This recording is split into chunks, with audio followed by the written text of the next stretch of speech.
change the shape of the head of your avatar. So hey guys, welcome to this tutorial. In this tutorial, I'll be giving you through the steps on how you can change the shape of head of your Roblox avatar.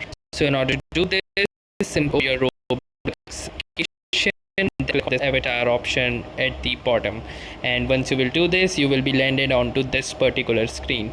Now in order to change the shape of the head of your avatar, you need to click to three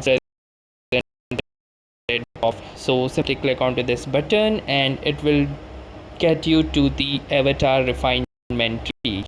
In this particular page, you need to click onto this first button, and once you will do this, it will list it out as head adjustment.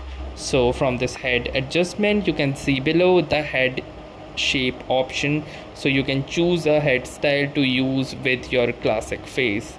So you can choose any of the shape, and here you can set shape has been updated. So let's say if I choose this particular shape, you can see that the shape has been successfully adjusted. Then once you have successfully chosen your head shape, simply go back, and now you can see that your character has been successfully saved with this particular head shape. So that was all for this tutorial. Thanks for watching and have a nice day.